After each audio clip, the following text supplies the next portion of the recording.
Cool. So let's start the session. And in this one, especially, I'm going to discuss about the SZ journey and why, what they are like. So these are some theoretical concepts or certain keywords that as a SZ you should know, right? And most of the things you already know, but most of the things are common sense, but we are missing common sense, right? So, and that is the hard part. I just want to pay attention to this, and where we will basically discuss how what are the different things that you should know as it, right? So the first point is basically switching from manual to automation, right? So if we talk about that we have discussed, right? So let me reiterate few of the things. The first is mindset that we have already discussed, right? And the first rule was focus, right? So focused on one thing. That's one of the important things. So I'm just recapping the last thing. Focus on one thing, guys. Don't put your energy into too many things that will lead you nowhere. Have a goal, set a goal, basically set a goal that I want this thing. For example, I can tell you mine. It will be related to, I have two goals, income as well as career related, right? So make sure you have goals related to 3 months or 6 months, right? If you want to increase your income or if you want to change your career, somewhere around it, right? Make sure you set your goals. So that's one of the important things that we have learned, right? The first principle that we have discussed was the focus, right? And second thing that we have learned was the 995 principle, which is basically means that 5% of planning and 95% of the time we are gonna do the action. And how we are doing action, we are basically taking small actions, we are taking feedback. If we are failing, we are taking at a result. So these are small results, good or bad result, that is again depends, but we want results. And after that, we'll keep on learning, right? Make sense? Rule number 3, how many people have remembered the rule number 3? Can you put it down in one line? What was it? Anyone? What was it? Anyone remember that?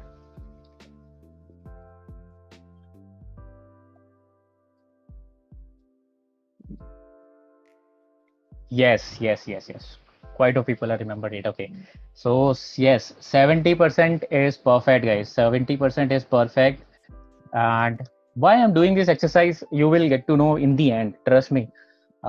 You'll say, okay, why Pramod is doing this kind of exercise, right? But this is important, guys. Mindset. It's all about mindset.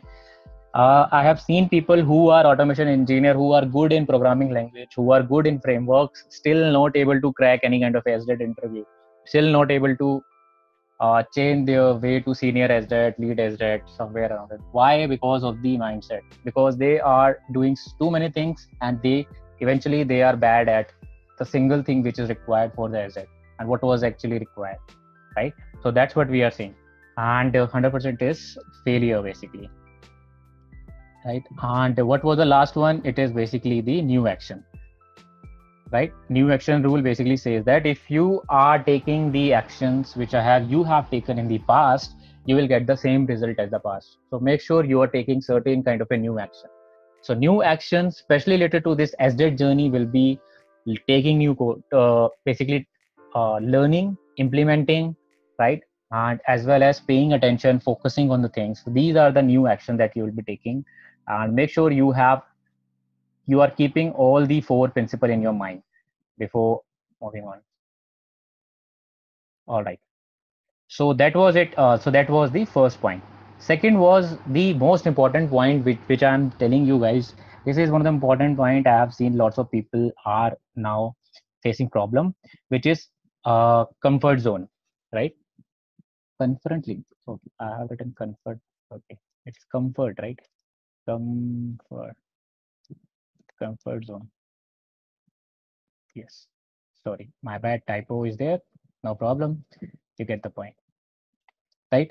So get it out. How you can get it out from comfort zone? It's very simple.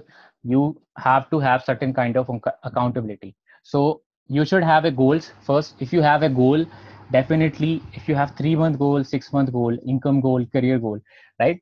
If you have these kind of a goals, you will will always try to work for them, and make sure you have certain kind of a accountability. So accountability, how it works in this session, in this way is that basically you are nearly around 19 people. 17, 19. So we are going to divide you into probably in the 5 or either way, and we'll basically make sure that everyone post whatever they have learned in the videos or the sessions or the live Q&A. Everyone just engage. If you are engaging more, it means you are learning more, and you are basically, if you are learning more, it basically means you are taking actions, right? And record your journey. That is one of the important things that you can do. How you can do the accountability. So I would request, if possible, all of you start a new blog. Go to let me show you how to do it. It's very simple. Go to WordPress, right? Get what not org.com .com, right? Create a free blog. If you are new, if you can do it, just type your name and start it. Basically, I have already made one Digital Data, so that's why basically you can go to wordpress.com, and where you can start your blog. Make sure you record whatever you have learned per day. That is again will make you more. It will say similar process related to do, teach, and learn, right? So make sure you do that. And I will request all of you, if you have started it, tag me there, put it into the Facebook group. We'll read about how what you are learning today, what you have learned this week, right? So that's way, or use Medium. Yes, you can use Medium also. So if you can, you can use Medium also, right? So it's another one that you can use. So basically you can create a new story and start documenting. So people are documenting the things like my top 10 lesson for software testing. So like people are already type sharing information, right? So that's what you can do. Third point is basically networking. So networking, how it is, basically it's important that you guys already are using LinkedIn.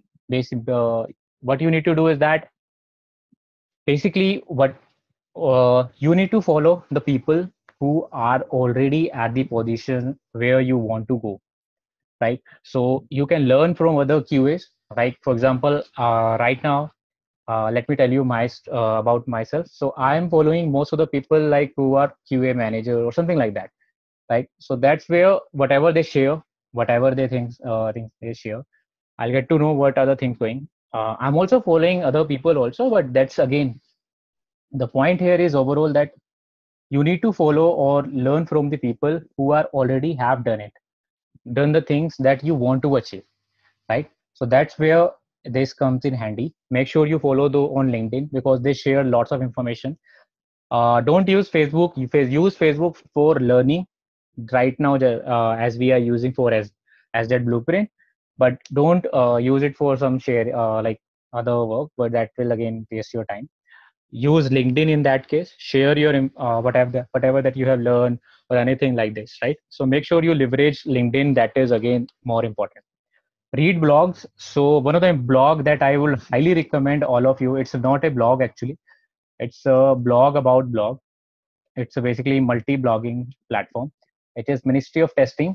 And if you go to this link, let me share. All of you bookmark this page and daily check out the different uh, testing related articles, and that's what actually increase your information about the latest automation trending tools that are going on, right?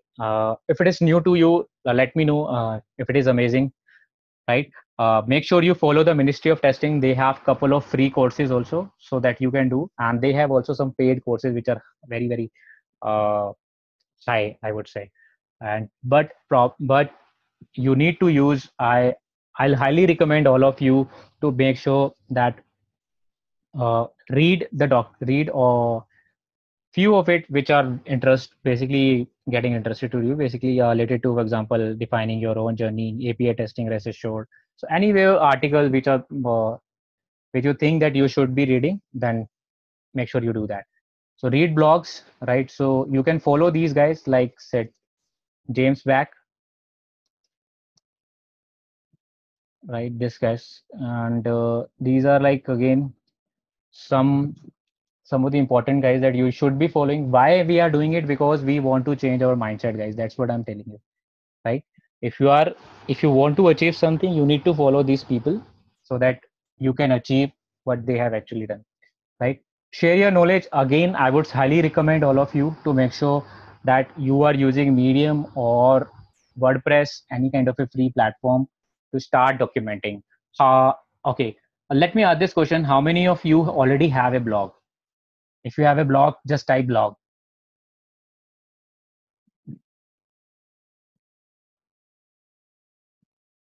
All right, okay. How many of you already have a blog? Okay, Saurav has a blog. Can you share your links? No problem with that. We can share also. Okay, so lots of people don't have it, right? I think yes. So make sure you create it, guys, because if you are sharing the knowledge, it basically means you are learning it side by side, right? So make sure you do that, and that's where which is important in that case, right? So buy books if you are interested in learning through books, right? Not through the article somewhere like this. Make sure you buy some of the books related to it. For example, you can buy lots. I can recommend you some of the top books that you should be reading as a software tester, so that will again change your mindset. And all of the things that I'm telling you, all this thing is basically you have seen in the last uh, of the yesterday session. I have discussed about the lots of people are joining testing as a by accident, right? So there are like couple or like around 30%, 32% of the people are joining by accident. So if you are someone who are joining software testing industry as accident, you will lose momentum eventually. So that's where this comes in. Whenever you start your sharing knowledge, but reading more about it, more or more hungry in that case, I would say in a simple way, you will be keep on learning and you will enjoy your work in that case. So that's how you can do it, right? This is clear, right? And make sure you are patient. Be patient. Have a patient in that case, right? Don't be hurry to switching from manual to automation, right? So let's come to the automation skill and overall learning path. So if we talk about the technical programming skills, right? So programming skills generally, whenever we think about the SDET, they are fall under these categories. They either know JavaScript, Java, Python. Most of the people related to Asia specific and all are preferring Java. Whereas if you talk about United States or somewhere around, people are equally divided between JavaScript, Python, and Java. So depending upon your area of expertise where you have started it, make sure you know these, at least know the core functionality of these programming languages, right? If we talk about the databases, MySQL and Postgres works fine. Most of the time people are using it. And apart from it, if if you have joined some other company, you need to learn about some of the other databases like MS SQL or something like that, right? So if you know these things, if you have the basics of database, that we work in the same way. This is another important thing, and people are missing it, which is related to the queuing system like RabbitMQ and Kafka. This is some mixed services that you should be aware of how these work and how they have implemented it. Sometimes most that you will have to, since I have already discussed, right? Right now, people are moving toward the microservices, and I'm going to discuss what exactly is a microservices. And these microservices are basically leveraging these kind of queuing system.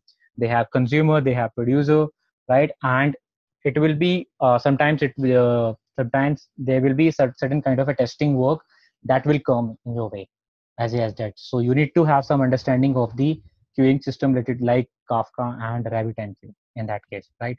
So I'm just giving you some keywords around it and toolset knowledge. So let me do it in a way, right? So test framework, if we talk about in JavaScript, we have Jasmine, right? In Java, we have TestNG. In Python, we have PyTest, right? Dependency manager, NPM, Maven, and pip. You can go with it. Framework type, most of the people are using hybrid in that case, right? Or data driven, DDD. Where is DDD? DDT, right? Most of the people are switching towards the BDD also, and TDD are still TDD and keyword driven are still doesn't have any kind of doesn't have not any actually have less number of usage on platform. It depends upon the area where you are working on. So if we talk about again India or Asia specific, we are using most of the people are using hybrid kind of a thing, right? With a DDT, which is data driven testing in that case, right? And API testing, especially people are preferring Postman. Again, second choice is again Rest Assured. Python, PyTest, and Request are again. And if you talk about the JavaScript, we have request plus framework knowledge. So you should be, as a SDET, you should be aware about these things. And the last important thing is, which is most important one, where people are lacking in API testing, is end-to-end CRUD with framework. Where framework include DDT plus POI, code reusability, design patterns, right? And database testing is another thing that people right now are using, and they call it most of the time backend testing, database or backend testing, right? So that's where you need to be aware about it. Right. So if we talk about web application, right, sorry, we have Selenium, Cypress, Catalan Studio, and ALM UFTs, right? So Selenium again rules most of the time. Right now, Cypress is coming. So Cypress is basically been a while. It's been a while, and people are preferring for front-end testing. There's a keyword here: end-to-end front-end testing. Cypress people are preferring. And apart from the functional end-to-end, people are still using Selenium in that case. And right now, if you see the trend, most of the people who have certain heavy functional test cases are moving towards the API testing, right? So they are basically, for example, if they have 3,000 plus test cases in the Selenium, they are moving certain those test cases to the APIs. And for the front-end part, they are moving towards the Cypress in that case. And if it is end-to-end functional, they are sticking with the Selenium in that case. So that's what's actually happening currently right now. Most of the companies that I had a discussion with, probably around 15 to 20 QA leads. Right, Catalan Studio people have started it, but it depends upon you. Right now, people are still using UFT, QTP, or ALM, right, for their test management and badge management. If we talk about the mobile testing, we have APM and XUI test, right? So APM, we are not gonna cover it, but we're gonna share some of the videos that definitely will help you a lot. And we are covering already Selenium, Cypress in that case. So that's where it comes. Performance testing, if you are a good performance tester with lots of experience, people still prefer JMeter, Gatling, and BlazeMeter is again, you can say add-on to JMeter. They will basically have modified it and used it. So they where you can have certain kind of a knowledge. So again, with the CI/CD part, I would say Jenkins and Docker are enough. Apart from it, knowledge of Git is important. Git and GitHub, right? Some of the people are still using big bucket for it. And if you talk about the other companies, they are using BuildKite, lots of Travis CI. So these are again certain different variations, but core funda is similar to the Jenkins. So that's why Joe and Jen we are preferring Jenkins because it's open source, free alternative, and means most of the companies, even I have worked on, even Chandan has worked on, we are still using Jenkins. It's safe, open source. People are using it. That's where it's come from, right? Uh, is this make sense, guys? Yes. Let me know in the comment if automation toolset makes sense. Guys, be interactive because we are gonna learn something new, and this is important to get started. And I know it's a theoretical, and lots of people are saying, okay, we already know this, but just a overall view for everyone that this is how the structure of the asset looks like, how what exactly is expected, and these are the tools, these are the testing type of testing, right? These are the things which are mostly expected, right? If we talk about the continuous knowledge, this is where advanced stuff comes in. If you are SDET, it is not expected, but if you are senior SDET or somewhere around, you have experience with 5+ to 8+, something like this, right? They will expect you to have set. You should know how to calculate the ROI of automation, and we're gonna have some session around it. And that this is important. They basically they want to know what is your automation strategy, how you will do it, what is your approach, what are the metrics. They basically want to know. People want to know, as a QA manager wants to know from you, if they are shifting to the automation, it is worth or not, right? So they want numbers in that case. So that's where we comes in. We basically calculate the ROI. We have set So ROI, let me give you in a nutshell, will basically calculate number of test cases that regression has that is to be automated. What will be the effort is there, right? How many days it will take to basically complete it. So just giving you a simple, in a simple layman words, but it has a proper formula to calculate it, right? And that you should know about it.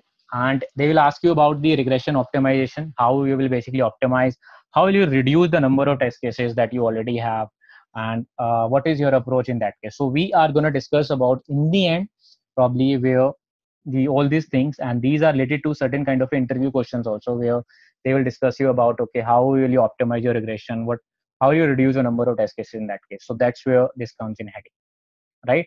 Bug management system, most of the people right now are using Jira for that, right?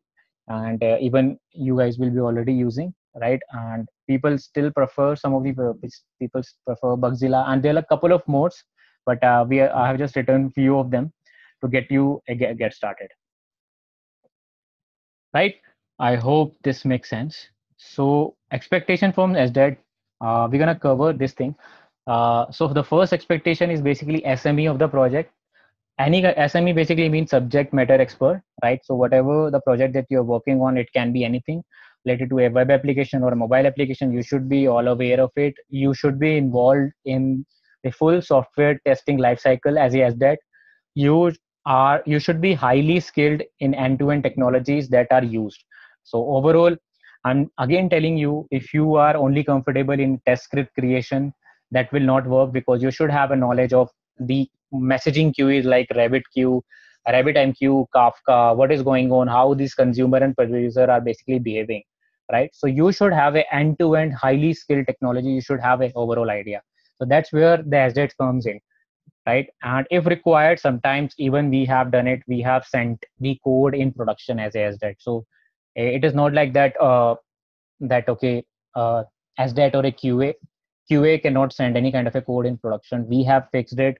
We at runtime, we have done it, no problem with that, right? So that's it can be a situation in that case, right, where it is required to have these kind of skills, right?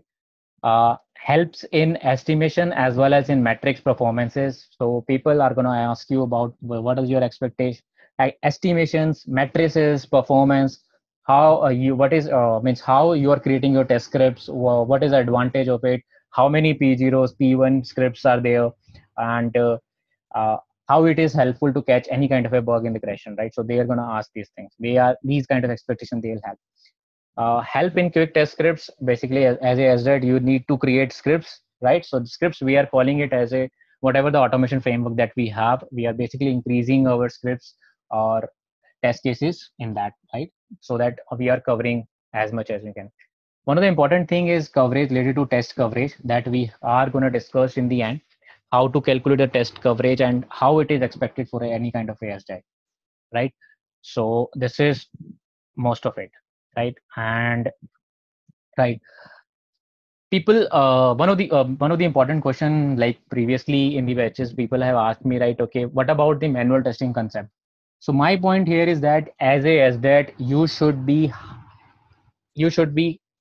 good at the manual testing first. So if you want to become any kind of a automation engineer, software developer in test, you need to master the manual testing. So manual testing includes, I have only written the black box testing here, but it includes concepts like the black box, gray box, as well as white box testing. But you should have understanding of most of the time in, if you talk about in manual, you should be aware about the different testing techniques that we are using. So it can be boundary value, error guessing, equivalence partition, decision table, state transition, pairwise testing, right?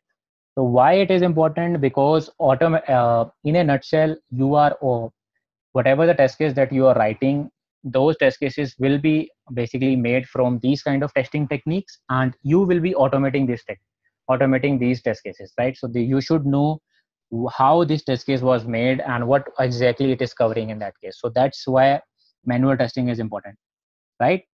And trust me, manual testing is not dying, but if you are only a manual tester, then that's a problem for you. But right now, what I'm saying, pay emphasis is on this, that as a SDET, you should be master, or I would say a good at the manual testing first, right? So, and at least you should have a good grasp of the all the testing technique, so that any kind of a regression suite or any kind of a test script that you need to create, you should have the basic understanding that, okay, I can use these black box testing techniques and create the number of test cases, right? Cool. Right. Communication skills is another important thing, and I have seen people are lagging behind. So they know English, I already know that, and they can communicate over the email. That is fine. But the problem here is that the bug reporting, right? So whenever they are creating any kind of a test case, they don't write in a particular language, and even the test strategies as well as test plan that they are creating, it's only they can only understand this if they share with someone else or any kind of a peer. They are not able to understand it clearly, so that's where they lack the communication part. So I would highly recommend to make sure start improving it and write a good bug report. So I have made a couple of videos around it. I'm going to share on the email uh, that what you should include in your bug report, what should include your test case, test strategies, right? So those are important points, and those are the things that is automatically will expected from any kind of a SDET, right? Uh, so that's what important. And metrics knowledge, it basically means that any kind of a number of test cases, how what is your actually metrics for this project. So for example, if it is 6 months projects, how many test cases you will create, right? And what are the different number of cycles that you will have, how many resources you want. So as a nutshell, even if you are starting your career as a SDET, you should have a knowledge about it, because that will automatically will required after a few times after in your journey, right? Now comes the important point, which is the productivity skill. And this is an important thing that I wanted to discuss. How many people already know about the Pomodoro technique? Type yes in the comment if you already know this. This is one of the important thing. I have used it, and trust me, it works very well.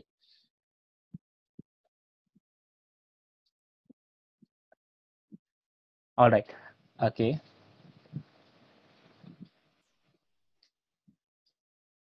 All right. Okay. So looks like people are sleeping, right? All right. Okay. Right. So what you can do here is that I'm audible, guys. Yes. Yes. Okay. Okay. Okay. Comments are coming late. Okay. Little bit late. No problem. Okay. So Pomodoro technique is basically means what you can do. Traditional Pomodoro was something like this. You work for 25 minutes, and after that you will take a 5-minute break. And let me show you one of the app. And I would request you, if you are on Mac, you can use this. It is called. Let me show you what is it. It's called as Tomato, right? And I have used 50 minutes. Basically what you can do is that you can use 25 minutes, right? And break time will be 15 minutes, so you can change it to 5, and here you can change it to 10, right? So long break after the 5 pomodoro. So how to be productive in that case is basically you will work for 25 minutes and you will take a 5-minute break. So 5-minute break is not again checking your phone. It will be like have a drink of water, stretch out, something like this, okay? And right now I cannot do because I'm taking the session, but generally most of the time I use Pomodoro for these things, right? You can use Notion, which is again a good for any kind of note taking app, and we're going to have some more session about Notion because we are using it for some of the software testing related work. And trust me, Notion is another great note taking application, right? Put everything in calendar, which is important thing. I have shared this video already, that make sure everything that you do, you are sharing, you are putting into the calendar rather than in your mind, right? So if you see, let me share my calendar with you guys. Okay, let me change it to my this thing. And this is, trust me guys, this is one of the important thing that you this is again common sense, but works well to be more productive. So anything related to it, for example, you'll just put it here. For example, code, creating course content, right? So today is actually Sunday, that's why it is free for me, right? And after that, if you see, we have like everything like meditation session, testing academy video, Quora answer, and article ad, and couple of more agenda. So it will basically change according to some, for example, let's say stand up, something like this, right? So everything is added into the calendar. So make sure you put it, because whenever you have something in your mind, you will forget. So that's where put everything into calendar. It can be breakfast, meal. So make sure you block the time first for the breakfast, lunch, and dinner. After that, you can, whatever the task you want to do for 3 months, 6 months, you can put it into the calendar. Right? Use Google Calendar and use reminder in that case, right? And make sure you are following everything with your passion, right? So that's all about it. It's a small introduction and about the SDET journey, right? And this is the first part actually.